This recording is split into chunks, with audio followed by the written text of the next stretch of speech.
기도하겠습니다. 하나님, 이 시간 주님의 말씀 듣기 원합니다. 우리의 마음 가운데 주님의 말씀을 들을 만한 귀를 주시고 믿음 주시고 마음밭을 허락하여 주셔서 우리 삶에 들어와 말씀이 열매 맺는 시간 될 수 있도록 역사하여 주시옵소서. 아멘. 부족한 점 다 내셨습니다. 인간의 모습 다 감춰주시고 하나님의 음성만, 하나님의 말씀만 선포되는 귀한 시간 되게 하여 주시옵소서. 아멘. 예수 그리스도 이름으로 감사하며 기도하옵나이다. 아멘. 오늘 말씀은 마태복음 4장 17절부터 25절까지 말씀인데요, 제가 먼저 17절 말씀 봉독하도록 하겠습니다. 이때부터 예수께서 비로소 전파하여 이르시되 회개하라, 천국이 가까이 왔느니라 하시더라. 갈릴리의 변에 다니시다가 두 형제 곧 베드로라는 시몬과 그의 형제 안드레가 바다에 금을 던지는 것을 보시니 그들은 어부라. 말씀하시되 나를 따라오라, 내가 너희를 사람을 낚는 어부가 되게 하리라 하시니 그들이 곧 그물을 버려두고 예수를 따르니라. 거기서 더 가시다가 다른 두 형제 곧 세베대 아들 야고보와 그의 형제 요한이 그의 아버지 세베대와 함께 배에서 금을 깃는 것을 보시고 부르시니 그들이 곧 배와 아버지를 버려두고 예수를 따르니라. 예수께서 온 갈릴리를 두루 다니사 그들의 회당에서 가르치시며 천국 복음을 전파하시며 백성 중에 모든 병과 모든 약한 것을 고치시니 그의 소문이 온 수리아에 퍼진지라. 사람들이 모든 앓는 자 곧 각종 병에 걸려서 고통당하는 자, 귀신 들린 자, 간질하는 자, 중풍병자들을 데려오니 그들을 고치시더라. 같이 읽겠습니다. 갈릴리와 데가볼리와 예루살렘과 유대와 요단강 건너편에서 수많은 무리가 따르니라. 아멘. 아멘. 오늘 말씀을 가지고 예수를 따르니라는 제목으로 같이 말씀을 나누기를 원합니다. 2012년에 출간돼서 전 세계적으로 많이 읽혀졌던 책이 있습니다. 베스트셀러가 됐던 책이 있습니다. 영어 원제목은 Not a Fan 이란 책인데요, 한국어로는 팬인가 제자인가 라고 하는 책이 있습니다. 이 책의 저자인 카일 아이들먼이라고 하는 목사님이 이 책을 쓰시게 된 동기를 보면 이분께서 어느 교회에 부목사로 사역하고 있을 때에 그분에게 설교할 기회가 되었어요. 저처럼 이렇게 설교할 기회가 됐어요. 그래서 이분이 정말 히트치는 설교가 없을까, 정말 사람들이 정말 놀랄만한 설교를 할 수 없을까 고민하고 생각하고 그렇게 하다가 어느 순간 하나님의 마음이 그 목사님의 마음에 들어왔습니다. 내가 지금 설교를 하기 위해서 누구의 마음을 살피고 있니? 나의 마음이니 아니면 사람들의 마음이니? 하나님의 그런 음성이 들렸어요. 그런 마음의 생각이 그 목사님 가운데 생기게 되자 자기가 스스로 고백할 수밖에 없는 거죠. 결국 자기는 하나님의 마음에 집중하는 설교가 아니라 사람들이 원하는 설교를 하고 있더라 하는 것을 고백하게 되더라. 그리고 그 고백 속에서 쓴 책이 바로 그 책이었습니다. 정말 무서운 말이지만 우리가 사역을 하고 신앙생활을 함에 있어서도 어느 순간 하나님의 마음을 원하는 자가 아니라 사람의 마음을 원하는 자의 모습으로 살아가고 있다는 겁니다. 그리고 그렇게 살면서 사람의 마음을 원하면서 살고 있으면서 스스로 속이는 거죠. 난 하나님을 위해서 살아가고 있어. 스스로 속이면서 살고 있다는 겁니다. 그렇게 사람의 마음에 중심에 두며 신앙생활을 하는 자가 결국 예수님의 제자가 아닌 예수님의 팬이더라는 겁니다. 예수님의 마음을 두는 자가 제자이고 그렇게 사람의 마음에 두는 자가 팬이더라는 겁니다. 그래서 이 책을 보면 팬은 이래요. 와서 환호해라. 환호 후에 사라져라. 환호만 하는 거예요. 그리고 사라지는 거예요. 제자는 그렇잖아요. 와서 죽어라. 죽음으로 섬기는 거죠. 이것이 제자라는 겁니다. 정말 그런 소금에 빠져 있지 않는지 우리 스스로 점검해 보아야만 됩니다. 우리 스스로 고민해 봐야 됩니다. 그리고 이 고민은 사실 여러분들의 고민이기도 하지만 저희 고민이기도 합니다. 정말 우리가 주님 앞에서 하나님의 마음에 집중하는 인생, 하나님의 마음에 집중하는 신앙생활, 하나님의 마음에 집중하는 삶을 살아가고 있는가, 날마다 기도하며 살아가야 될 줄 믿습니다. 오늘 본 말씀을 보면 예수님이 속된 말로 완전히 뜨셨습니다. 완전 인기 짱입니다. 사람들이 막 예수님께 몰려왔습니다. 소문이 여러 지방에 퍼지고 예수님의 능력에 대한 여러 가지 이야기들이 걷잡을 수 없이 사람들 사이에 막 퍼져나기 시작했습니다. 그 예수님의 능력이라는 것이 두 가지가 있는데, 첫 번째는 뭐냐면 말씀을 가르치는 능력이에요. 어떤 제사장과 어떤 사두개인들이 가르치지 못했던 그런 생명의 천국의 복음의 말씀들이 예수님을 통하여 증거되고 있는 겁니다. 선포되고 있는 겁니다. 사람들이 그 말씀을 듣고 결단을 하는 겁니다. 천국을 경험하는 겁니다. 그런 말씀의 능력이 예수님 가운데 있으셨습니다.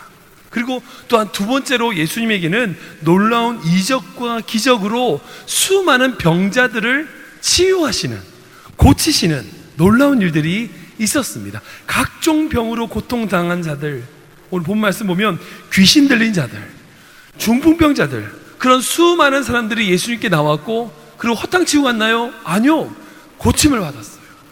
그리고 그 고침을 받자 더 많은 사람들이 몰려와서 예수님께 모여드는 모습을 오늘 본문을 통해서 볼 수 있습니다. 그런데 예수님의 이 두 가지 능력을 보고 수많은 사람들이 모이기 시작했는데, 어떤 것에 사람들은 더 관심이 있었을까요? 네, 어떤 것에 더 관심이 있었을까요? 병 고치는 거죠. 맞아요, 병 고치는 거. 말씀을 듣는 것보다도 자기 병이 고쳐지고 누구의 병이 고쳐지고 어떤 일이 나타나고 이런 거에 관심이 더 많이 모여서 수많은 군중과 무리들이 모이게 되는 모습을 보게 됩니다. 그런 병이 치유되자 사람들이 더 많이 생기게 되고, 그리고 그 더 많은 사람들이 더 많은 사람을 불러오고 사람들이 모이게 되는 거예요. 그렇게 수많은 사람들이 예수님께 대하여 환호하고 따르는 모습 앞에 예수님은 우리와 약간 다른 자세를, 다른 모습을 보이시는 그런 모습을 보게 됩니다. 오히려 이런 그런 군중들과 무리들의 반응에 대하여 피하시는 모습을 보게 됩니다. 바로 오늘 본문의 바로 뒤에인 마태복음 5장 1절과 2절에 이렇게 기록되어 있는데요, 같이 읽겠습니다. 시작. 예수께서 무리를 보시고 산에 올라가 앉으시니 제자들이 나온지라 입을 열어 가르쳐 이르시되. 아멘. 무리를 보시고 산으로 올라가셨다는 겁니다. 그리고 그 중에 제자들만 예수님께 나왔을 때에 예수님이 가르치셨다고 본문에 기록되어 있어요. 많은 분들이 5장부터 있는 그 예수님의 산상수훈, 그 놀라운 복음의 말씀들이 수많은 문중이나 무리 앞에서 하셨을 거라고 생각하는데, 아니요, 그렇지 않아요. 무리가 몰려오자 예수님은 그 무리를 피해서 산으로 가셨고요, 그리고 산으로 갔을 때에 무리들은 산으로 따라오지 않았어요. 제자들만 나온 거예요. 그리고 그 제자들이 나오는 모습을 보시고 제자들에게 가르치는 말씀이 바로 산상수훈의 말씀이었다는 겁니다. 많은 분들이 산상수훈을 그렇게 오해해요. 수많은 무리들에게 하시는 말씀, 아니요, 제자들에게 주신 말씀이에요. 그런데 여기서만 그치냐? 그렇지 않아요. 마가복음 6장 45절에는 이렇게 기록되어 있습니다. 같이 읽겠습니다. 시작. 예수께서 즉시 제자들을 재촉하사 자기가 무리를 보내는 동안에 배 타고 앞서 건너편 벳세다로 가게 하시고. 아멘. 마가복음에서 또 어떤 비슷한 동일한 모습을 볼 수 있습니다. 이 본문 바로 앞에 무슨 일이 있었느냐? 그 놀라운 사건, 오병이어 사건이 있었어요.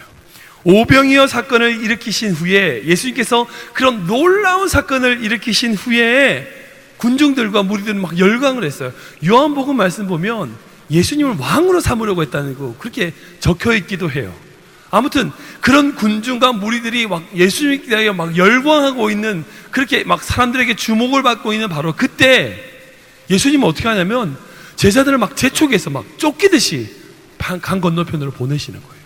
그리고 예수님은 그 무리를 결별을 하고 산에 올라가서 기도하시는 모습을 보게 된다는 겁니다. 왜 예수님은 그렇게 무리들을 피하셨을까요? 예수님이 그렇게 군중들의 환호를 대하여 그렇게 적극적으로 받아들이지 않고 왜 자꾸 도망가듯이 피하기만 하실까요? 왜 그럴까요? 사람들의 환호, 박수 소리, 이것이 얼마나 위험한지 예수님은 알고 계셨다는 겁니다. 사람들의 박수 소리나 사람들의 인기나 이런 것들은 결코 우리 신앙생활에 긍정적인 영향을 주지 않는다는 겁니다. 그래서 예수님은 그것을 제자들에게 가르치기를 원하셨어요. 제자들에게만 그럴까요? 아니요. 우리에게도 가르치기를 원하셨어요. 우리에게도 가르치셔서 지금 그 본문 말씀을 읽고 있는 우리에게도 가르치셔서 우리가 오히려 군중들의 기대, 군중들의 환호, 사람들의 박수 소리에 매이지 않기를 원하셨다는 것입니다. 여러분, 성경의 곳곳을 보면 그 예수님의 일생을 보면 예수님은 결코, 예수님 다시 말씀드릴게요. 예수님은 결코 사람들의 평가에 묶이지 않으셨어요. 중심이 흔들리지 않으셨어요. 사람들의 평가나 사람들의 이야기에 예수님의 중심이 결코 흔들리지 않았어요. 예수님은 끝까지 그 십자가를 향하여 조금씩 한 발자국씩 움직여 나가셨던 모습을 우리는 성경을 통해서 볼 수 있습니다. 많은 사람들이 한국교회가 위기라고 하고 한국교회가 어렵다고 합니다. 왜 그런가? 중심은 그거예요. 사람들의 교회를 어떻게 평가하느냐, 사람들의 평가에 교회에 너무 연연하고 있는 거예요. 사람들의 눈치를 보는 거예요. 또한 그것이 자체가 목적이 되어버린 겁니다. 사람들이 내게 어떻게 보이는 교회가 될 것인가 라고 하는 질문이 한국교회의 목적이 되어버린 겁니다. 그러니까 어려운 거죠. 정말 그것은 예수님이 원하시는 교회의 모습이 아니라는 겁니다. 사역자도 마찬가지죠. 그런데 여러분, 교회와 사역자만 그럴까요? 여러분들 아니십니까? 다른 사람이 나를 어떻게 볼까? 이런 시선에 매여서 신앙생활하고 계시지 않습니까? 내가 이 정도 신앙했으니까 이 정도는 해야지 라고 하면서 율법적으로 그 일을 하고 계시진 않느냐는 겁니다. 아니면 반대로 우리 목사님, 우리 목자님 너무 좋아요. 우리 리더님, 우리 팀장님 너무 좋아요. 너무 사랑해요. 너무 열심히 하시는 것 같아요. 이런 칭찬들에 연연해서 사역하고 있진 않냐는 겁니다. 항상 우리가 이것을 예수님과 같이 경계해야 합니다. 특히 이제 앞에 찬양단으로 서시는 분들, 리더로 섬기시는 분들 더욱더 경계하셔야 될 것입니다. 이 말씀의 주의 대상 바로 저입니다. 저를 향한 하나님의 말씀으로 들었습니다. 아무튼 예수님은 그런 무리들의 평가에 대하여 중심이 흔들리지 않은 모습을 보게 됩니다. 저와 여러분이 사람들의 평가에 신앙생활의 중심이 흔들리는 것이 아니라 정말 예수님께 굳건히 서서 신앙생활하며 그것을 향하여 한 걸음 한 걸음 나의 삶을 걸어나가는 그런 인생 되시길 주면 축복합니다. 아멘. 그런데 예수님은 그렇게 무리들을 경계하는 것으로 그치지 않고 어찌 보면 정확하게 자기와 그 따르는 무리들과 자기를 따르는 제자들을 정확하게 구분하시는 모습을 보게 됩니다. 아까 읽었던 5장 1절 2절 다시 읽어볼까요? 같이 읽겠습니다. 시작. 예수께서 무리를 보시고 산에 올라가 앉으시니 제자들이 나온지라 입을 열어 가르쳐 이르시되. 아멘. 아멘. 무리들의 특징은 예수님의 가르침에 중요하잖아요. 무리들의 특징은 예수님의 어떤 말씀에 초점이 있지 않아요. 무리들의 특징은 예수님이 어떤 말씀을 하셨느냐 관심 없어요. 뭐에 관심 있어요? 떡에 관심 있는 거예요. 오병이어의 떡에 관심 있는 거예요. 자기 병이 낫는 것에 관심이 있는 거예요. 떡 얻어먹으러 온 사람인 거예요. 떡 주면 좋고 떡 안 주면 가버리는 거죠. 그에 반해서 산에까지 찾아와 예수님의 말씀을 들으러 온 사람들이 있습니다. 제자들입니다. 이 무리와 제자들을 어떻게 구분할까? 어떤 특징이 있을까? 어떤 차이가 있을까? 여러분, 무리에게는요, 대가지불이 없습니다. 입장료 없습니다. 마음에 들면 오고, 들지 않으면 가면 돼요. 교회 생활도 마찬가지죠. 어떤 사람들 다 그래요. 교회 마음에 들면 오고, 좀 이상해. 누가 나한테 좀 이상하게 했어. 마음에 안 들어. 안 오면 되는 거죠. 전혀 걸릴 게 없습니다. 무리입니다. 근데 제자들은 어떤가? 자기가 지불해야 될 대가를 지불하는 자들이라는 겁니다. 자신의 삶을 드리는 자들이라는 겁니다. 어떤 때는 가장 소중한 것을 주님을 위하여 포기해야 되는 대가를 지불해야 되는 부담이 가지고 있는 자들이라는 겁니다. 때로는 고통이 따르기도 한다는 겁니다. 예수님을 만났기 때문에 고통이 따르는 거죠. 오늘 읽었던 본문에서도 예수님을 따르는 두 부류가 어떻게 보면 정확하게 구분되는 것을 보게 됩니다. 제자들을 부르실 때는 예수님께서 뭐라고 되냐? 우리 4장 22절 제자들 모습 어떤가? 읽어보겠습니다. 시작. 그들이 곧 배와 아버지를 버려두고 예수를 따르니라. 아멘. 제자들은 그냥 따라가지 않았어요. 버려두고 따르는 거예요. 대가를 지불한 거예요. 근데 반면에 그 뒤에 나오는 수많은 무리들은 어떤 것을 포기했다거나 버렸다거나 희생했다는 표현이 어느 곳에서도 찾을 수 없더라는 겁니다. 누가복음 14장 25절과 27절 한번 읽어볼까요? 같이 읽도록 하겠습니다. 시작. 수많은 무리가 함께 갈새 예수께서 돌이키사 이르시되. 아멘. 계속 읽겠습니다. 물론 내게 오는 자가 자기 부모와 처자와 형제와 자매와 더욱이 자기 목숨까지 미워하지 아니하면 능히 내 제자가 되지 못하고 누구든지 자기 십자가를 지고 나를 따르지 않는 자도 능히 내 제자가 되지 못하리라. 아멘. 누가복음에서도 정확하게 두 부류로 예수님께서 구분하십니다. 수많은 무리에게 뭐라고 얘기하시냐면 수많은 무리에게 너희가 제자가 되려면 부모를 미워하고 처자와 형제를 미워하고 자기 목숨까지 미워해야지만 제자가 될 수 있다는 겁니다. 이 말씀은 뭐냐? 결국 너희가 제자가 되기 위하여는 희생이 있어야 된다는 겁니다. 희생이 있어야 제자가 된다는 것입니다. 이 말씀을 가지고 그러면 예수님의 제자들이면 부모님을 미워해야 되는 거예요? 형제를 미워해야 되는 거예요? 이게 무슨 말씀이에요? 여러분, 여기는 그 형제와 부모를 미워하라는 말이 아니라 어찌 보면 예수님을 가장 중요하게, 어찌 보면 예수님을 위하여 그들을 희생할 수 있어야 된다는 겁니다. 여러분, 첫 번째 가장 좋은 것에 가장 위험한 것이 뭔지 아세요? 가장 좋은 것에 제일 큰 적, 두 번째로 좋은 거예요. 그죠? 두 번째로 좋은 거예요. 안 좋은 게 아니라 두 번째로 좋은 거예요. 가장 좋은 것의 적은 두 번째로 좋은 겁니다. 첫 번째 가장 위험한 적은 두 번째입니다. 가정 생활을 할 때 남편이 제일 경계해야 되는 게 뭐예요? 남편이 제일 좋아하는 거. 그러니까 남편이 가정을 제일 좋아하는 거 맞죠? 그런데 문제는 뭐냐면 가정을 좋아하는 것 말고 가정 다음으로 좋아하는 그게 문제예요. 그렇죠? 네.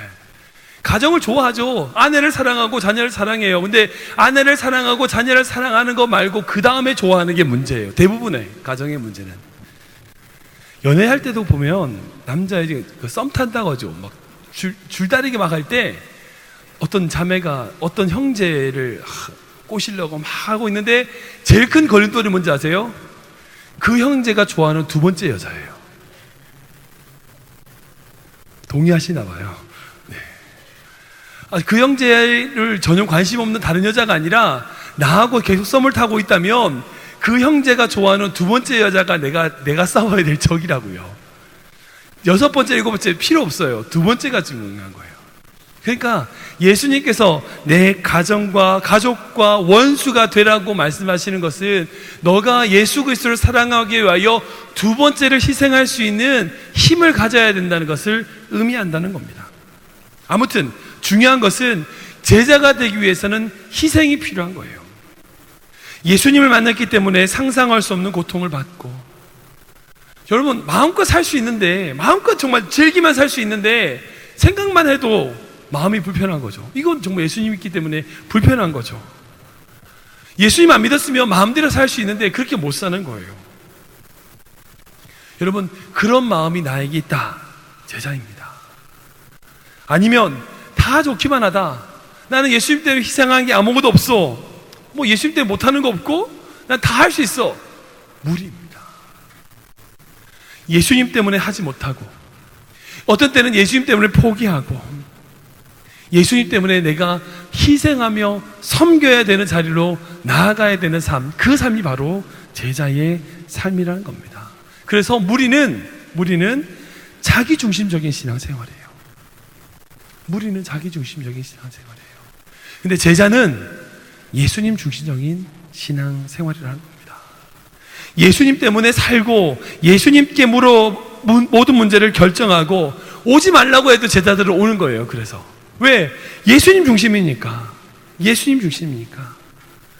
정말 이 자리에 앉아 계신 우리 산부 예배 드리는 사랑하는 청년들, 우리 성도님들은 무리에 속하는 사람인가, 제자에 속하는 사람인가 스스로 질문해 보시기 바랍니다.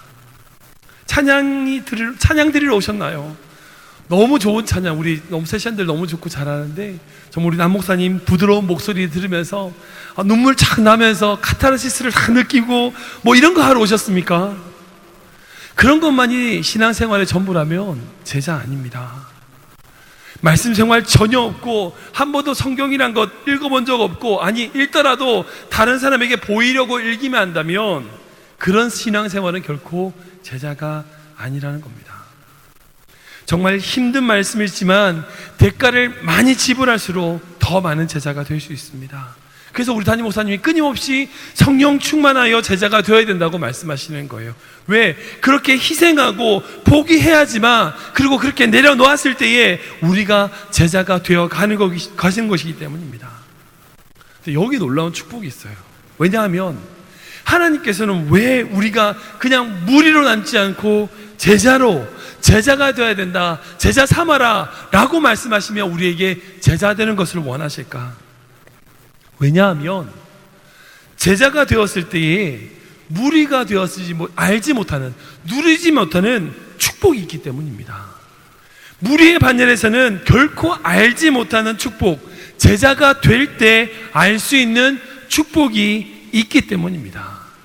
오늘은 그 두 가지만, 많이 있지만 두 가지만만 생각해 보기 원합니다. 첫 번째로 제자로서 누릴 수 있는 놀라운 축복은 함께 읽겠습니다. 시작. 순종한 제자들은 이 땅에서도 하나님의 나라를 경험하게 된다. 한 번 더 읽겠습니다. 시작. 순종한 제자들은 이 땅에서도 하나님의 나라를 경험하게 된다. 아멘. 아멘. 아까 말씀드린 대로 5장 2절 이후로부터 상산수훈의 말씀들이 쭉 진행된다고 했습니다. 그 말씀이 누구에게 행하라고요? 아까 누구에게 했다고 말씀드렸어요? 예, 제자들에게. 무리에게 하신 말씀이 아니에요. 제자들에게 하신 말씀이에요. 무리들은 결코 그 말씀을 따를 수 없습니다. 무리들에게는 무리예요. 그 말씀은. 아무튼 제자들에게만 주신 말씀이에요. 그 말씀은 제자들에게 주신 축복입니다. 떡 얻어먹는 사람들에게 결코 누릴 수 없는 축복입니다.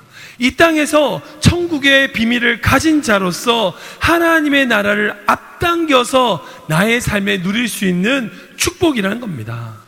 그렇게 될 수 있는 이유가 뭐냐? 바로 제자들이 주님을 위하여 자신의 대가를 지불했기 때문입니다. 대가 지불 없는 무리는 결코 하나님의 나라를 경험할 수 없다는 겁니다. 무리들이 원하는 제일 이상형 사람 아시죠? 무리들이 원하는 제일 이상형 신앙생활하는 제일 이상형의 사람, 예수님 옆에 달린 강도.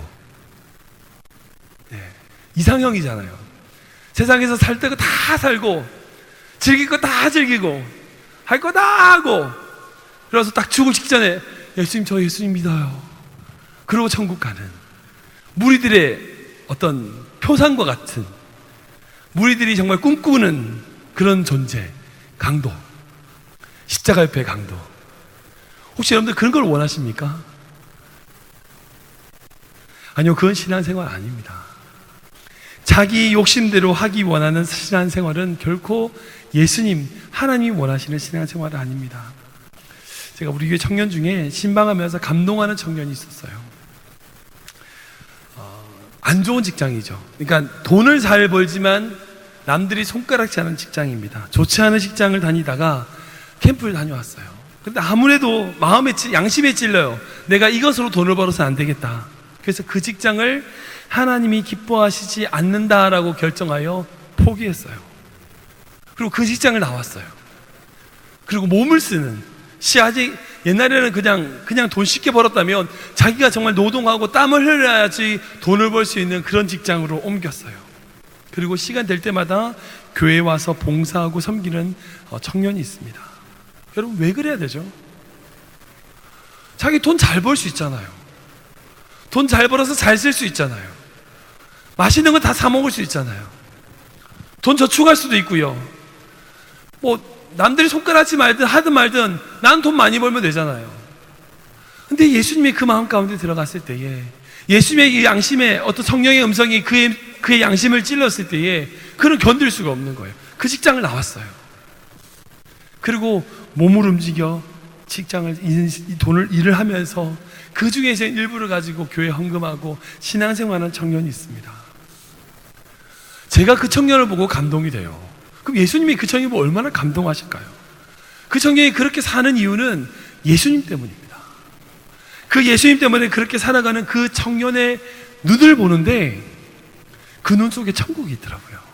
본인은 모를 것 같아요. 근데 제가 상담하면서 제가 느꼈어요. 몸은 피곤하고 쩔어있고 힘들하지만 그의 눈에는 하나님의 나라가 있더라고요. 여러분, 예쁜 자매님들, 여러분들 남자 청년들 고를 때에 세상에서 얼만큼 많이 돈을 버느냐 이걸로 선택하지 마세요. 뭘로 선택하시냐면 세상에서 얼만큼 주님을 위하여 돈을 포기할 수 있느냐, 이 청년을 찾으세요. 포기를 많이 하는 청년일수록 좋은 청년일 겁니다. 그런 청년 찾으세요. 내가 그 청년 입을 말하려다가 지금 못하겠어. 아무튼 우리 자매들 좀 결단하시기 바랍니다. 여러분, 물어볼게요. 여러분들 예수님 위해서 얼만큼 포기하셨어요? 얼만큼 내려놓으셨습니까? 예수님을 위하여 그렇게 내려놓으면 아무것도 없는 것 같죠? 아니요. 산상수훈의 첫 번째 말씀이 심령이 가난한 자는 복이 있나니 천국이 저들의 것임이라고 말씀하세요. 여기에서 복이 있나니라가 헬라어로 번역을 하면, 직역을 하면 행복하여라 라고 하는 감탄사예요. 그러니까 그 말을 그대로, 말 그대로 옮기면 어떻게 되냐면, 그렇게 예수님을 위하여 가난해진 자는 행복하여라. 왜? 천국이 그들의 것이니까. 예수님 때문에 힘들고 어려운 고난 가운데 있는, 박해 가운데 있는 청년들은 행복하여라. 왜? 천국이 그들의 것이니까. 여러분, 예수님 때문에 포기해본 자만이 아는 기쁨이 있어요. 그거는 포기하지 못한 사람은 결코 알지 못합니다. 포기해 보십시오. 그 기쁨이 있을 것입니다. 두 번째는 그 제자들만이 누릴 수 있는 기쁨이 있다는 거예요. 같이 읽어보겠습니다. 시작. 순종하는 제자만이 누릴 수 있는 기쁨이 있다. 함께 한 번 더 읽겠습니다. 시작. 순종하는 제자만이 누릴 수 있는 기쁨이 있다. 아멘. 요한복음, 아멘. 요한복음 2장에 보면 여러분들 다 아시는 예수님의 첫 번째 이적이 있죠. 뭔지 아시죠? 가나 혼인 잔치. 네. 그때 예수님께서 하셨던 이적이 뭐였죠? 물로 포도주를 만드셨습니다. 그 잔치집 주인에게 포도주가 떨어졌다는 것은 굉장히 당황스러운 일이었어요. 근데 예수님께서 그 자리에 계셨을 때에 맹물을 포도주로 짠 만드셔서 모든 사람들이 포도주를 누렸습니다. 여기서 보는 게, 여러분, 그 기적의 결과를 하인들만 마셨죠? 아니죠. 연회장만 마셨나요? 아니요. 거기 있는 모든 사람이 다 마셨어요. 그러니까 포도주를 만드신 건 예수님인데 예수님과 전혀 관계없는 사람들도 다 포도주를 마셨다는 거예요. 예수님과 전혀 상관없는 사람들도 예수님의 기적의 혜택을 누리더라는 겁니다. 이것을 일반 은총이라고 해요. 여러분, 햇볕이 너무 따스하게 내리는데 하나님께서 예수님 믿는 사람에게는 햇볕을 70% 주고 100% 주고, 예수님 좀 덜 믿는 사람은 50% 주고, 예수님 안 믿는 사람은 0% 주고, 뭐 이렇게 하시죠. 아니잖아요. 예수님을 전혀 알지 못하는 자들에게도 하나님은 모든 자연의 혜택을 다 누리게 하세요. 예배하실 축복들을, 은총들을 다 누리게 하세요. 그것을 일반 은총이라고 그래요. 그러니까 예수님께서 하나님께서 특별하게 주는 특별 은총이 있는가 하면 모든 인간들에게 주시는 일반 은총이 있더라고요. 근데 사실 이게 좀 말이 안 돼요. 왜 말이 안 되냐면 하나님을 욕하는 자들에게까지도 다 주시더라고요. 아니 난 좀 이해할 때가 그랬어요. 막 무슨 기독교라든지 뭐 그렇게 인터넷으로 막 심하게 막 욕하는 그런 사람들 막 손가락을 붙이시면 좋겠어요. 욕 못하게. 아니 이제 각 나라별로 있잖아요. 한 10명씩만 딱 붙여버리면, 그죠? 절대 이거 못하죠. 그런 일 없을 거예요. 아니면 예수님을 막 저주하는 그런 사람도 있잖아요. 입을 딱 묶어버리는 거예요.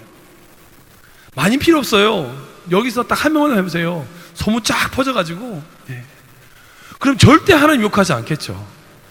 근데 하나님은 그렇게 하지 않으시더라는 거예요. 우리 마태복음 5장 45절에 이렇게 기록되어 있어요. 같이 읽겠습니다. 시작. 이같이 한즉 하늘에 계신 너희 아버지의 아들이 되리니 이는 하나님이 그 해를 악인과 선인에게 비추시며 비를 의로운 자와 불의한 자에게 내려주심이라. 아멘. 하나님께서는 째째하게 넌 주고 넌 안 주고 그렇게 하지 않으신다는 거예요.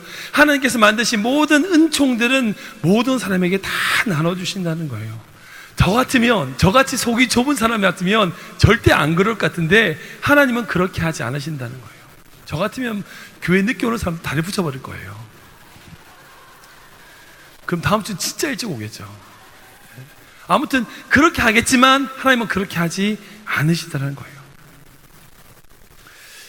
어떤 가정에 정말 평생 한 번도 부부싸움을 하지 않은 가정이 있더라고 하더라고요. 제가 들은 이야기인데 너무 놀라운 이야기예요.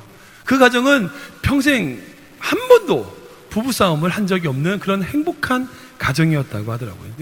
그렇게 된 계기가 어떠냐면 신혼여행 갔을 때에 그런 일이 있었어요. 정말 좋은 남편이죠. 전전 좋은 남편이 신혼여행을 같이 갔는데 그 신혼여행지에서 말을 타는 뭐 그런 게 있었나 봐요. 말을 딱 타는데 이 말이 약간 좀 정신 나간 말인가 봐요. 그 착한 신랑을 벌떡벌떡 뛰더니 떨어뜨리는 거예요. 근데 그 신랑이 너무나 젠틀하게, 너무나 착하게 자기 옷을 탁탁 털고 이러더니 환하게 웃으면서 그 말을 향해서 한번 이러시는 거예요. 그러면서 다시 말을 탔어요. 근데 또 이 말이 또 정신 나갔는지 다시 막 팍 하면서 또 떨어진 거예요. 근데 다른 사람 같았으면 뭐 화를 내거나 막 그럴 텐데 이 남편 너무 좋은 남편인 거예요.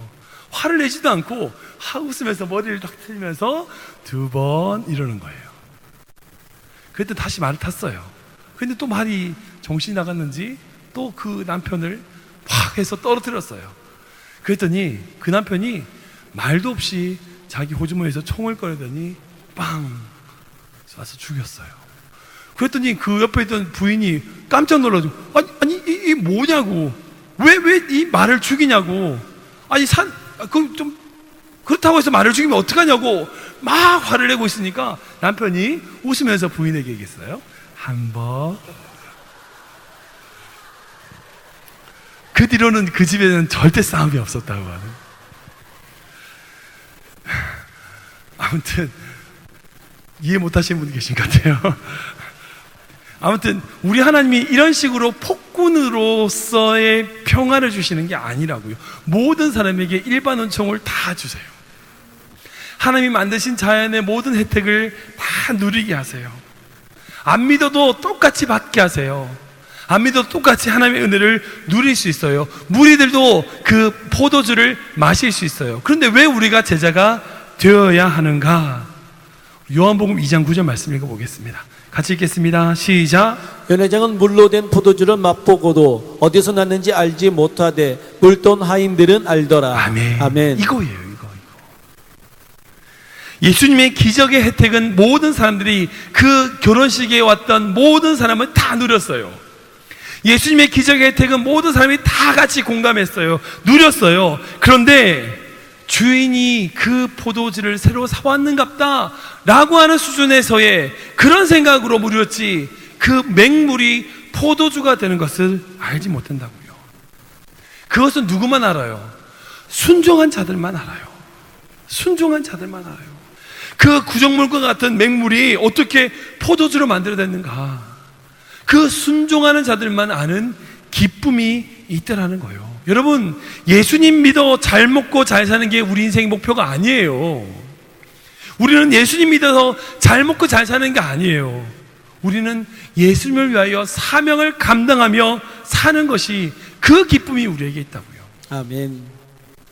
창세기 36장 가면 아브라함이 그 자기가 너무나 사랑하는 아들 이삭을 위하여 신부를 구하는 이야기가 나옵니다.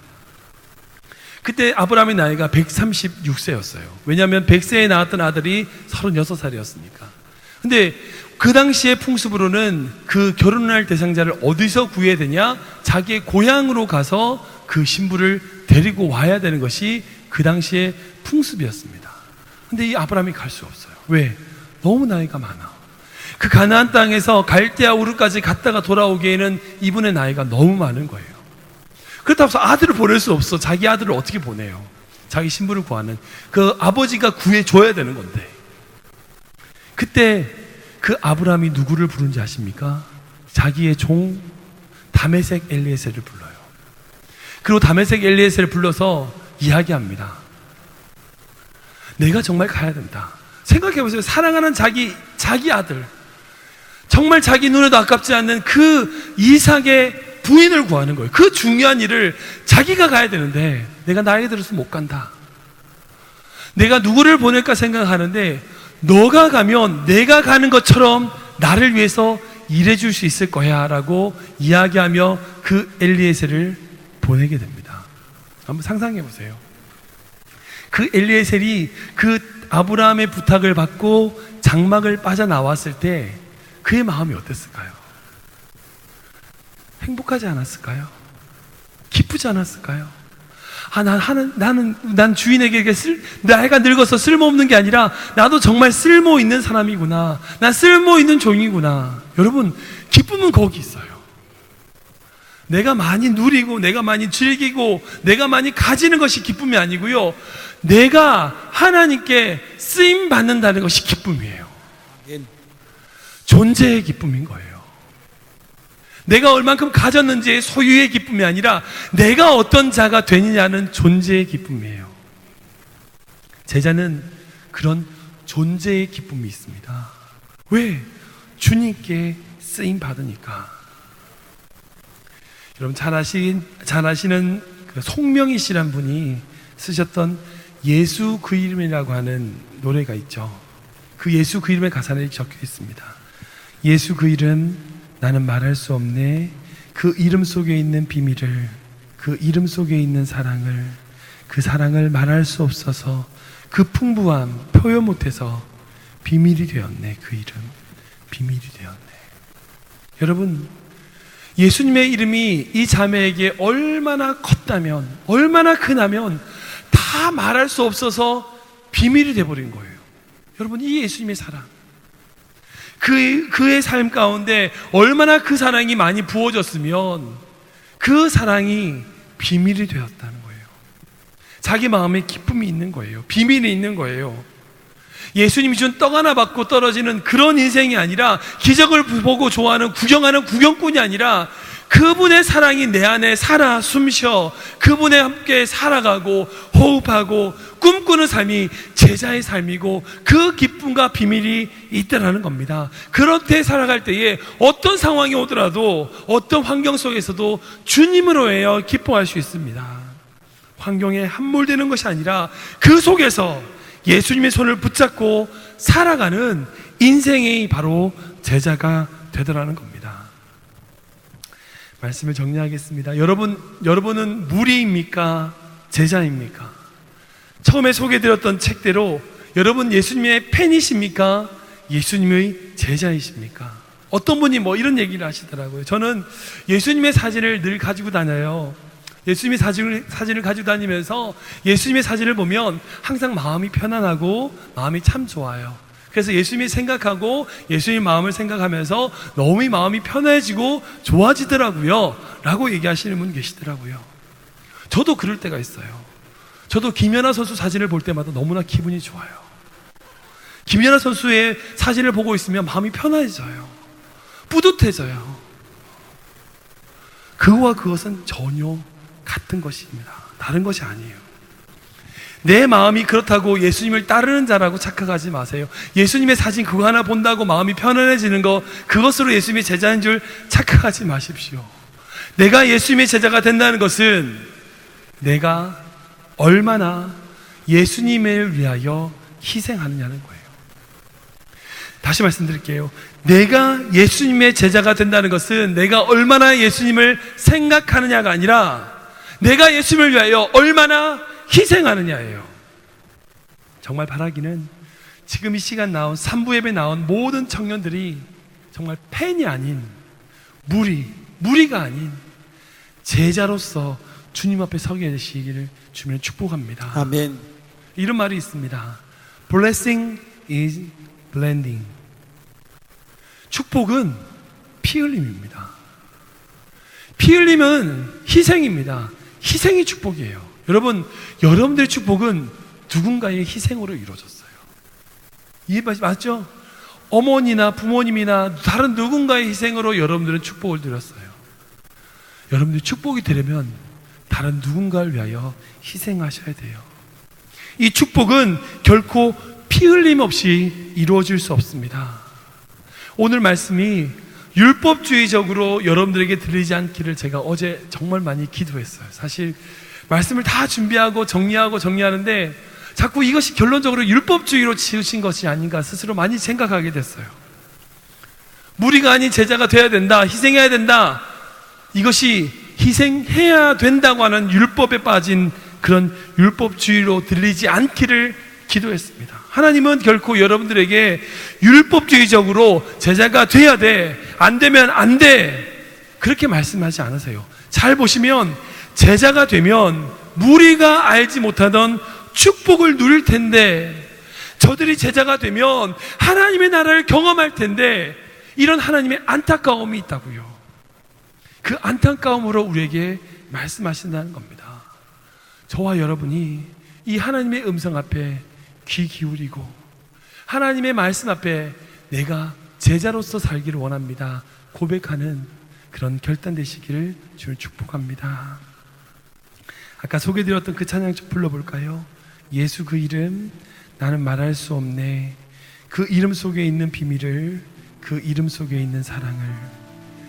정말 송명희 씨가 이 찬양으로 고백했던 것처럼 예수님의 이름이 내 삶에 비밀 되기 원합니다. 축복되기 원합니다. 예수 오 그 이름 나는 말할 수 없네.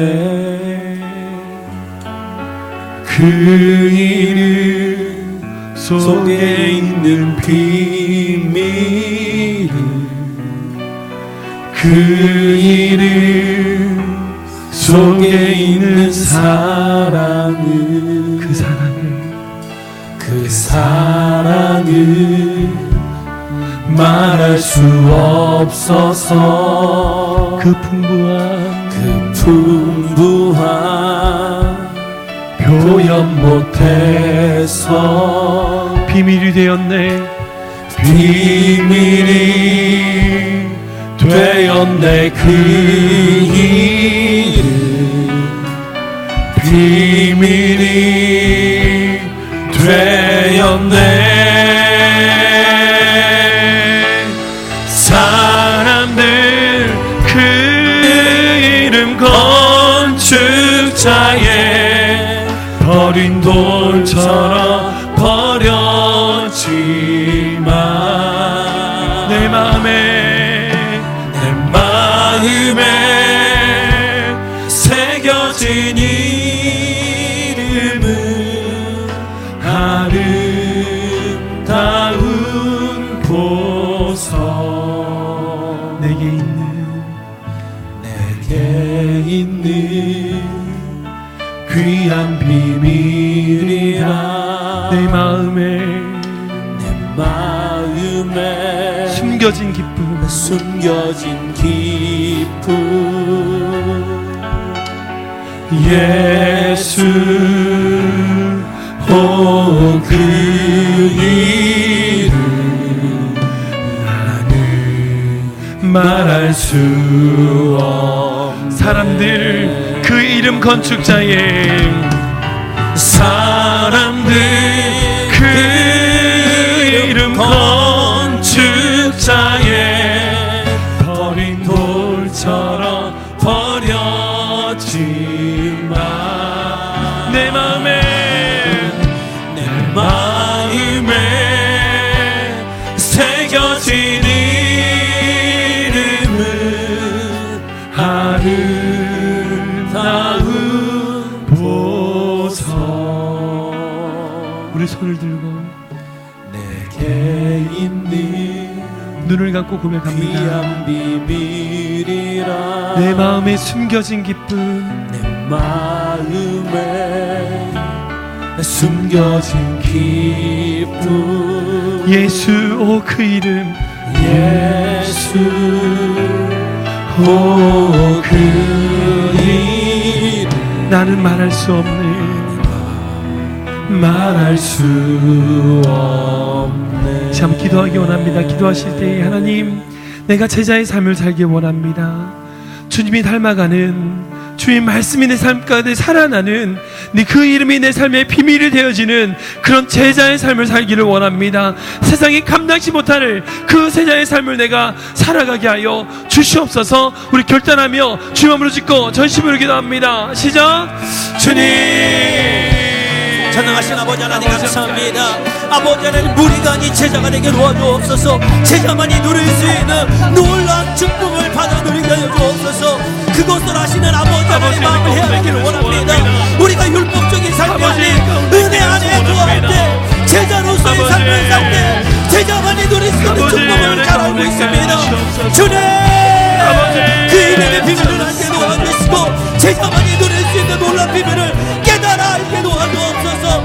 그리하여서 세상에서 누릴 수 있는 축복 다 내려놓게 도와주시고 아무든지 나라는 나라 없는 분들 자기를 부인하고 자기 십자가를 나는 조직 것이라는 말씀이 내 안에 은혜가 되게 도와주옵소서.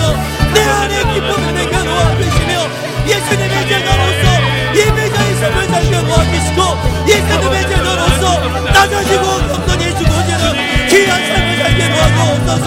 주님 산부의 매참에 사랑하는 성도님들과 산부의 매참에 사랑하는 성도들이 제자로서의 삶을 살게 도와주시되 괜히 아닌 무리가 아닌 제자로서의 아버지 뜻대로 누리며 살게 도와주옵소서. 때로는 힘들게 될 것입니다. 때로는 어려운 게 될 것입니다. 때로는 손가락질 받고 때로는 내 자신의 넘어져 쓰러지게 될 것입니다. 그러나 그때마다 주님 결단코 포기하지 마시고 함께하여 주시며 내 안에 힘이 아닌 내 능력이 아닌 은혜로서 나아가게 도와주옵소서. 하나님의 은혜로서 아버지 하나님의 은혜로서 하나님의 은혜로서 도와주옵소서. 아버지 도와주시고 함께하여 주옵소서. 주님 함께 하옵소서. 하나님 아버지 우리에게 날마다 하나님이 필요합니다. 아멘. 하나님의 임재가 필요합니다. 아멘. 날마다 세상에 눈 감고 주님 바라보기 원합니다. 아멘. 세상에 수많은 유혹들이 우리 청년들 앞에 있습니다. 육체의 쾌락과 세상의 성공과 물질의 여러 가지 향락들이 이 시대에 너무나 가득합니다. 제자가 되기 너무 어렵습니다. 아멘. 그러나 우리가 제자가 될 때 세상이 알지 못하는, 무리가 알지 못하는 더 놀라운 하나님의 나라를 경험하게 될 줄 믿습니다. 아멘. 간절히 기도하는 것은 아멘. 이 자리에 앉아있는 주님의 영광교회 귀한 청년들과 귀한 성도들의 삶이 주일만 그저 왔다 그저 가는 인생, 성전의 뜰만 받는 인생 되지 않게 하시고 제자로서 주님을 위하여 드리며 주님을 위하여 희생하며 주님을 위하여 온전히 맡겨드리는 인생 될 수 있도록 축복하여 주시옵소서. 아멘. 그렇게 될 때에 세상이 알지 못하는 기쁨이 우리에게 있을 줄 믿사오니 아멘. 그 기쁨 누리며 그 기쁨 속에서 살아가는 귀한 주의 백성 되게 하여 주시옵소서. 아멘. 방금 불렀던 찬양처럼 예수 그리스도의 그 놀라운 이름이 내 삶의 비밀 되기를 기도합니다. 아멘. 내 삶의 기쁨 되기를 기도합니다. 아멘. 세상의 기쁨이 아니라 세상의 모든 사람들이 버렸던 그 모퉁이 돌 예수 그리스도의 이름이 내 삶의 기쁨 되게 하여 주시옵소서. 아멘. 감사하며 예수님의 이름으로 축복하며 기도하옵나이다. 아멘. 이 시간 11교우 청년들 득송하실 때 귀한 예물 드리도록 하겠습니다.